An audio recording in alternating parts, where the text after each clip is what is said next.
Mga unta mga idol, mayroon tayong ulam. Ito, pritong isda na maliliit. Ulam lang ito ng mga mahihirap na tulad sa akin na mahirap lang din. At mayroon ako ditong kamatis, sausawan ko kamatis. At mayroon ako ditong kunting baboy, inihaw na baboy. Kanina pa itong umaga. At mayroon tayo ditong sausawan, ayun, tuyo at kamatis. So, ayun, magmukbang tayo ng kanin. Yan, kain tayo. Ang sarap ng kain natin ito kahit ito lang yung ulam natin.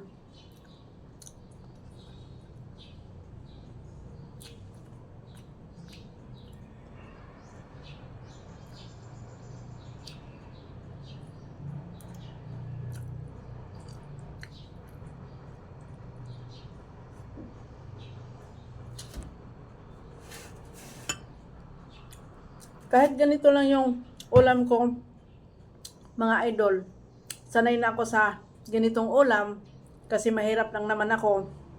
Kaya kahit maliliit lang na isda, okay na sa akin ito. Dahil yun lang ang kaya naming mabili, yung mga maliliit na isda.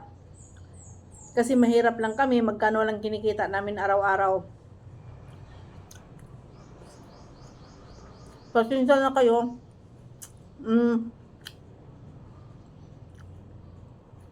Ito yung ginagamit ko. Kaya pasensya na kayo. Kaliwa ako eh. Kahit sa pagsusulat, itong ginagamit ko kaliwa. Kaya pagpasensyahan nyo na ako guys, dahil nasasanay na ako talaga sa ganito. Na pag magkamay ako, ito ang ginagamit ko, kaliwa.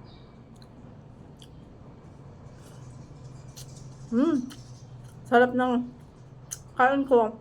Kahit ito lang yung ulam, masarap na para sa akin.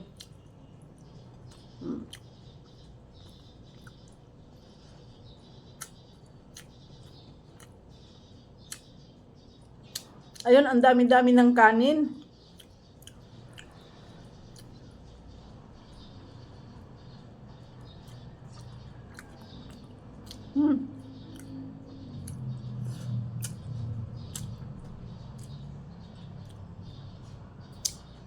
Mga idol, mahilig ako sa kamatis.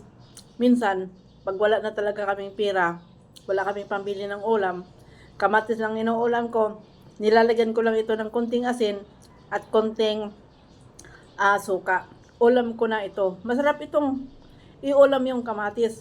Minsan naman, maglaga ako ng itlog, ihalo ko sa kamatis.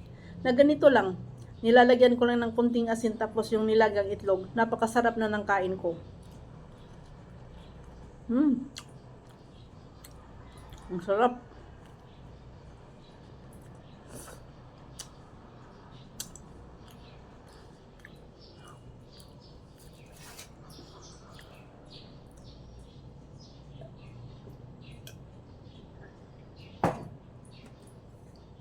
At siguro, nagtataka kayo sa baso ko.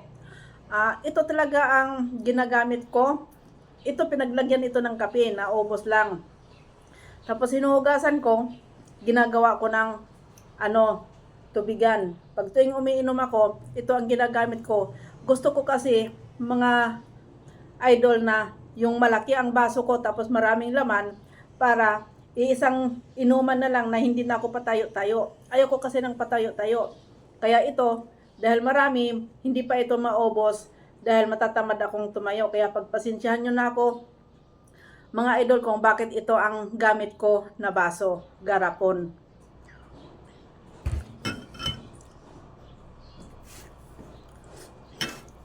Thank you for watching. Bye-bye.